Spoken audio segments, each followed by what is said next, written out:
شهزادي حسینا هم نن د 1300 کالو پوره شوې وي. هغه د خپل ښایست او عقلمندۍ په وجه په ټوله دنیا کې مشهوره وي او د مختلفو ملکونو نه د هغې دپاره د شهزادګانو رشتې راځي. یوه ورځ چې بادشاه او ملکه په خپل محل کې ناست وي، یو شاهي نوکر هغوی له یو خط راوړي او هغوی ته وایي چې د شهزادي حسینا دپاره د شهزاده عمران رشته راغلې ده. شهزاده عمران یو ډیر بهادره او قابل شهزاده وي. په دې وجه بادشاه او ملکه هغه سره د ملاویدو او د هغه د لیدو فیصله وکړي.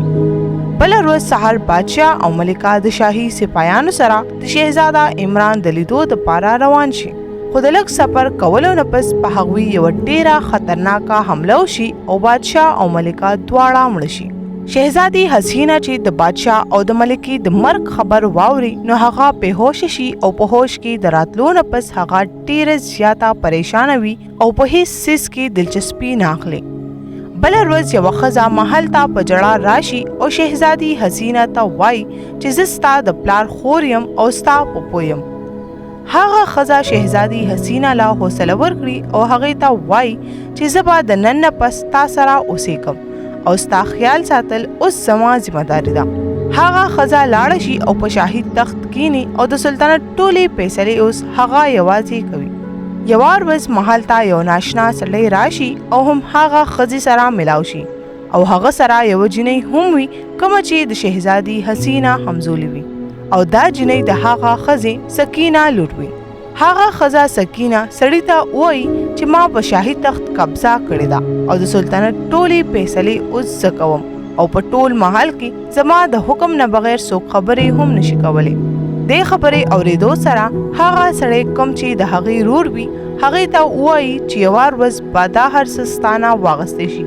سکینه هغه ته وایي چې شهزادي حسینا په ډیر زیات غم کې ده او هغې په ما مکمل پروسه کړې ده. هغه رور هغې ته وایي چې کله هم د شهزادي غم ختم شي نو هغه به د ټولو نه اول په تخت کینی او تا به قید کړي، ولې چې تا هغې ته دروغ ویلی دي او په دوکه دې تخت قبضه کړی دی. سکینه چې د خپل رور دا خبره واوري نو هغې سره فکر شي او هغه اوس د شهزادي حسینا د ختمولو کوشش شروع کړي.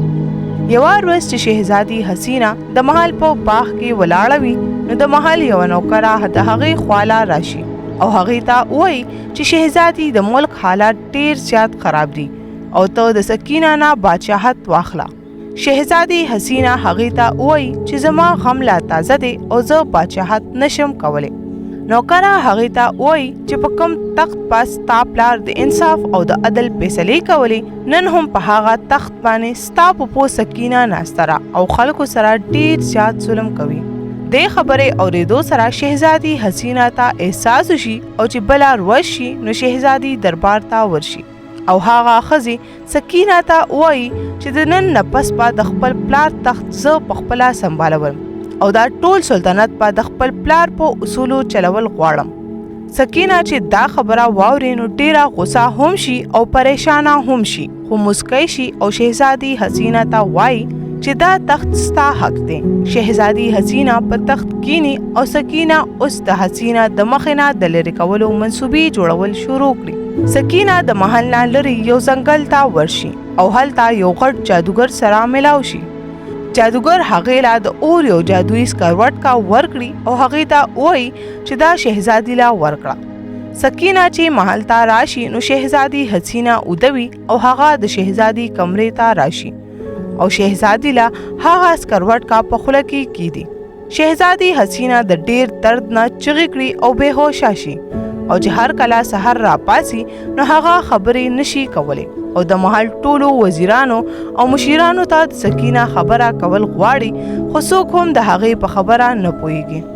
سکینه اوس دوباره په تخت کینی او د سلطنت ټول نوکران ختم کړي او د هغوی په ځای نور نوکران برتي کړي او د شهزادي حسینا نه هم نوکره جوړ کړي او په هغې د ټول محل صفایانې شروع کړي او د هغې کمره خپلې لور پرواله ورکړي. شهزادي حسینا ورځ او شپه په محل کې کارونه کوي او د شپې په سټور روم کې اوده کیږي. یوه ورځ په محل کې خبر خور شي چې شهزاده عمران را روان دی. سکینه شهزادي حسینا ته وایي چې د شهزاده عمران دپاره کمره صفا کړه او د هغه ټول خدمت ستا ذمہداري ده. هر کله چې شهزاده عمران راشي نو شهزادي حسینه هغه لا جوس راوړي او د هغه په کمره کې هر څیز په ترتیب سره کیدي. شهزاده عمران چې هغې ته وګوري نو هغه ته پته ولګي چې شهزادي ته ضرور څه مسله ده. شهزادي حسینه د شهزاده عمران د زړه نه خدمت کوي او د شهزاده عمران هغه ډیره زیاته خوښه شوې وي. د سکینه لور په شهزاده عمران سره د خبرو کولو کوشش کوي او هغه شهزاده عمران سره د واده کولو کوشش شروع کړي، خو شهزاده عمران په هغه کې بالکل دلچسپي نه اخلي. شهزاده عمران واپس خپل ملک ته روان شي او په خپل ملک ته د رسیدو نه پس هغه په مختلفو خلکو له دعوتنامې ولیږي. سکینه او د هغې لور دواړه ځان تیار کړي او شهزادي حسینه ځان سره کړي او د شهزاده عمران محل ته لاړ شي. د محل د اصولو مطابق چې څوک هم په دې دعوت کې شرکت کوي هغوی به په شاهي لباس کې راځي. د محل عمله چې شهزادي حسینه په عامو کپړو کې وویني نو هغوی بوزي او هغې له شاهي لباس ورکړي او هغې له میک اپ وکړي.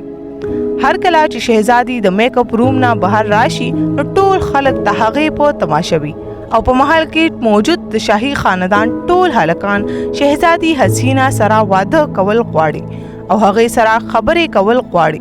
سکینه او د هغې لور چې دا هر څه وویني نو ډېرې زیاتې غوسه شي او هغوی ارمان کوي چې کاش موږ ځان سره دا دلته نه وی راوستې. هر کله چې شهزاده عمران هغه ځای ته لاړ شي نو د هغه نظر په شهزادي حسینه ولګي. هغه راشي او شهزادي حسینه د لاس نه ونیسي او ځان سره یې سټیج ته بوزي. هغه دواړه ډانس شروع کړي. د ډانس کولو نه پس شهزادي د هغه نه د هغه د نوم تپوس وکړي. شهزادي د هغه ته د خپل نوم ښایي خو د هغې اواز نه راوځي او هغه د هغه ځای نه وتښتي. سکینه شهزادي د محل په یو تهخانه کې قید کړي او بل طرف ته شهزاده عمران ډیر زیات پریشان وي او هغه دا سوچ کوي چې دا جنۍ څوک ته او د کم ملک ته. او یوار ورځ شهزاده عمران شهزادي حسینه پسې لیونی شي او غر ته لاړ شي او هلته په یو غار کې ژوند تیرول شروع کړي. یوار ورځ چې شهزاده په خپل غار کې ناست وي نو هغه د مرغو اوازونه واوري او چې څنګه د غار نه بهر راوځي نو هلته یوه مرغۍ په زخمی حالت کې پرته وي. شهزاده هغه مرغۍ راواخلي، د هغې زخم صفا کړي او ځان سره یې خپل غار ته راولي. لږ وخت پس د هغه مرغۍ نه یو ښاپیرۍ جوړه شي او شهزاده ته وایي چې زه ستا د حال نه خبر یم، په دې وجه زه ستا د امتحان د اغوستو دپاره راغلی یم او ته په هغه امتحان کې کامیاب شوې.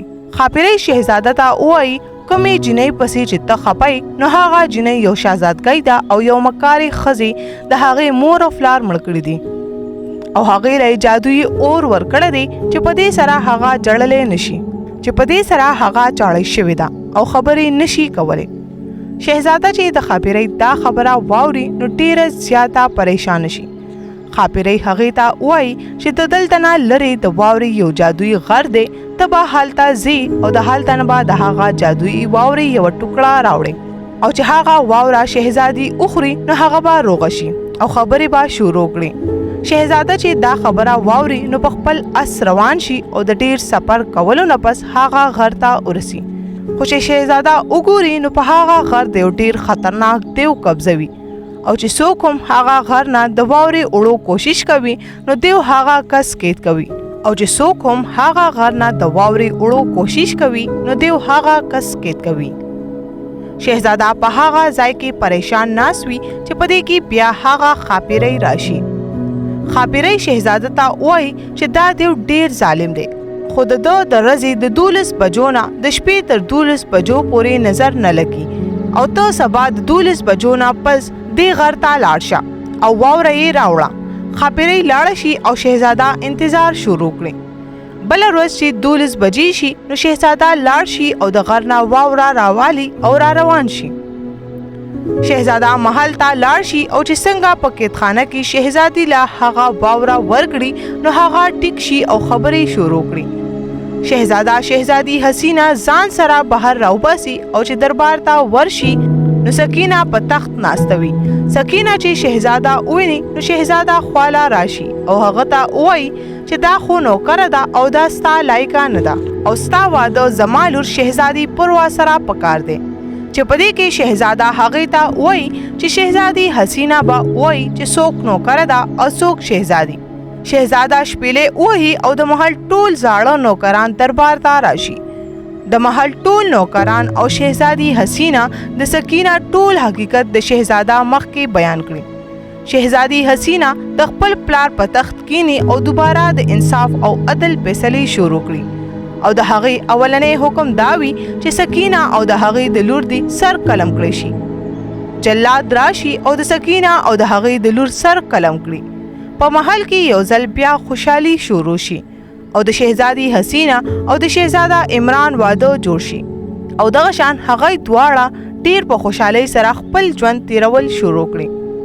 ګرانو کتونکو که چېرې ستاسو زموږ دا ویډیوګانې خوښیږي نو زموږ دا چینل ځان سره سبسکرایب کړئ، دا ویډیو لایک او شیر کړئ چې زموږ را روانې ویډیوګانې تاسو ته په اسانه ملاویږي. شکریہ.